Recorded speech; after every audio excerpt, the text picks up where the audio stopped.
Bonjour à toutes et à tous, aujourd'hui on se retrouve pour une nouvelle vidéo avec une voiture que j'ai trouvée vraiment magnifique, qui est sortie il y a quelques temps maintenant, que j'ai vu sur YouTube pour des essais, des choses comme ça, notamment avec la chaîne Simplement Julien, qui l'a testé et j'ai pu voir un petit peu ce qu'il en était, intérieur-extérieur. J'ai parlé de la Lotus Électrée que je vais vous montrer tout de suite. Et cette voiture-là, franchement, elle m'a fait un effet, on va dire, plutôt sympathique, très sympathique, au même titre que justement cette voiture qui est en fond d'écran, la Hyundai Envision 74, mais c'est pas de celle-là qu'on va parler, mais plutôt d'une voiture qui ressemble un peu à une Lamborghini. Donc déjà, on va aller là-dessus, voir un petit peu ce que c'est Lamborghini. Donc là, c'est la Urus thermique, évidemment, ça c'est normal. Italienne, tout ça, tout ce que vous voulez, avec justement un beau travail de design sur ce SUV de sport, on va dire. Là, franchement, il y a du niveau parce que là, c'est taillé à la serpe de partout. En haut, à droite, à gauche, tout ce que vous voulez, les nids d'abeilles, bref, on la connaît pas mal. C'est vrai qu'elle est plutôt jolie, elle est très agressive et tout, que ce soit à l'avant, même à l'arrière, avec ce fameux bandeau. Maintenant qu'on avait un petit peu à quoi ça ressemblait la Lamborghini, vous allez voir pourquoi je trouve que la Lotus Électrée ressemble à cette voiture. Déjà sur le profilé, on voit que elle a un profilé assez dynamique, très long, épuré et dans la longueur. Voilà. Donc là, sur ce profil-là, on voit que déjà les roues sont assez grandes, mais c'est totalement normal sur des voitures actuelles.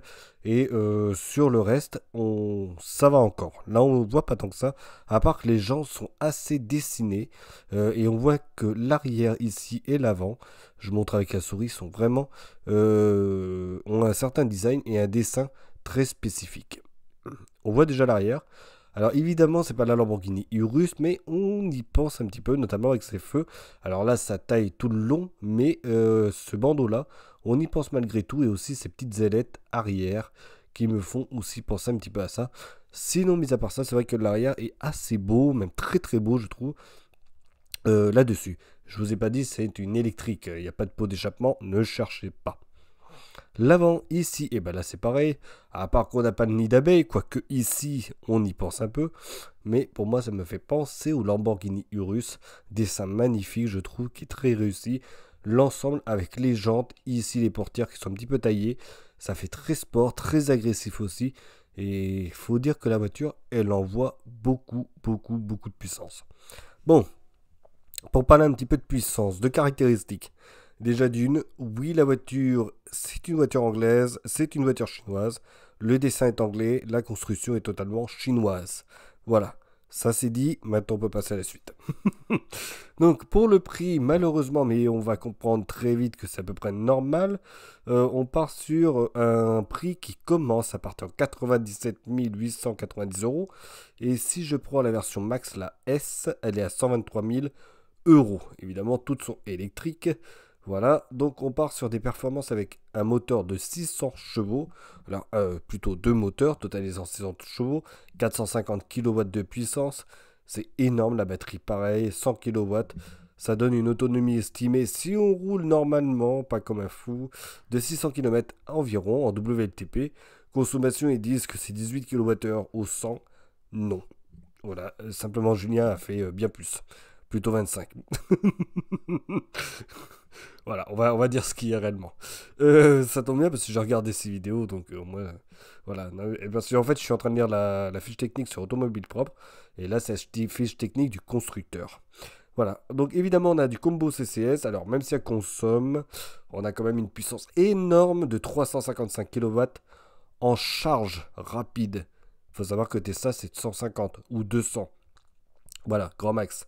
355, c'est juste énorme. Ça permet en 20 minutes, même pas de charger sa voiture quand elle est à 10%.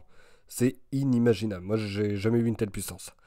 Le poids, il est assez costaud. On est sur 2 tonnes 5 à vide. Hein. Si vous rajoutez 3 bons gars, ça peut aller très très vite au niveau du poids. Voilà, donc 2 tonnes 5, c'est assez lourd, mais ceci étant, c'est quand même assez bien mesuré ou bien construit au niveau du châssis pour qu'il n'y ait pas trop de soucis, notamment si vous commencez à faire de la route de montagne, avec un petit peu de sportivité dans le volant. Les volumes de coffre, on part sur plus de 600 litres de coffre, ce qui fait qu'on peut emmener une famille sans aucun problème là-dedans. Donc voilà, c'est à peu près pour les caractéristiques. Donc c'est une bombe. 0 à 100 Mince, j'ai complètement oublié de vous le dire. Je crois que c'est dans les 3 secondes. Je vais regarder quand même. Il me semble que c'est dans les 3 secondes et quelques. Hop. Et ben, ils le mettent pas, mais il me semblait avoir entendu ça. Donc soit c'est 3 ou 3,5, mais en tout cas c'est un truc de fou. C'est vraiment une voiture de sport réelle, hein. Ça va aussi vite qu'une Porsche. C'est une bombe, voilà. Donc là on voit aussi le profilé, 3 quarts arrière. Les poignées de porte qui sont rabattues, là, rétro-caméra, ça marche, hein, il n'y a pas de problème. Là on voit justement l'intérieur qui est assez sympathique. Enfin pas assez, mais super sympathique je trouve. Je suis amoureux on va dire de cette voiture.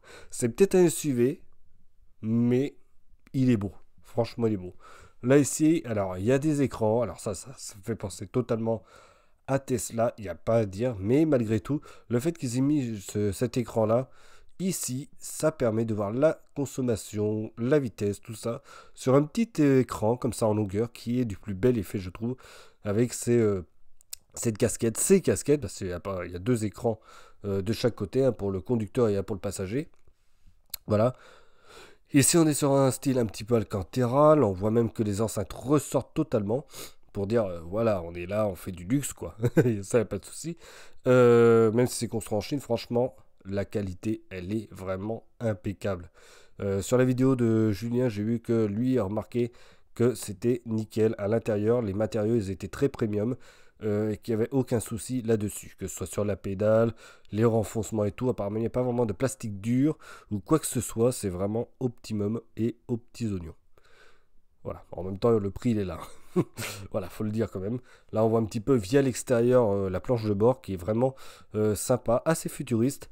Un peu dans le style un petit peu agressif de l'extérieur. Sport, tout ça, vraiment, j'adore. Je trouve que c'est vraiment plutôt bien fait, bien dessiné. Et bravo au designer qui a réussi à faire un très très beau dessin. Les sièges, c'est pareil, franchement, on est sur quelque chose de magnifique. Alors, j'ai plus souvenir de cet écran-là, en fait, sur la vidéo de Julien. Voilà, bon, mis à part ça, franchement, on a des sièges qui sont baqués. Au moins, on peut bouger, il n'y a pas de problème. On va être tenu avec ce genre de siège. Là, on est bon. Donc là, on part sur du 4 places. Apparemment, il n'y a pas de 5 places.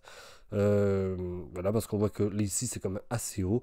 Petite enceinte qui réapparaît là. Une petite ambiance lumineuse ici. Voilà, Alcantara, du sorte de cuir. Alors, je ne sais pas si c'est du cuir vegan ou si c'est du cuir réel. Là, je ne saurais vous dire. Mais ceci étant, le perçu, il est vraiment super beau. Là, avec ce jaune, on pense un petit peu à de l'or comme ça. Un effet un petit peu doré. Les ceintures sont pareilles. Jaune, rappel de l'extérieur de la caisse, justement. C'est vraiment très très beau. Là, on voit l'écran. Oula, c'est un peu flou cette affaire. On voit l'écran, comment c'est positionné, hein. Ça, c'est clair que là, au moins, on a les choses principales qui sont à l'écran. C'est pas comme d'autres marques comme Tesla, par exemple, qui ne mettent rien devant, sauf si vous payez 100 et quelques mille euros pour pouvoir l'avoir. Là, au moins, c'est bien posé, même si vous avez l'immense écran à côté. Il y a les commodos, il y a tout. Au moins, vous êtes tranquille pour pouvoir la conduire. Et ça, c'est vrai que c'est plutôt bien. Voilà. Donc, je sais pas ce que vous en pensez un petit peu. Moi, je trouve que vraiment, elle est belle, cette voiture. Elle est vraiment très belle. Et je trouve que même si la construction, elle est chinoise, au moins, c'est une voiture qui, même si elle est électrique, ça a de la gueule, honnêtement. Dites-moi ce que vous en pensez aux commentaires. Si vous aimez ou pas le style, le design.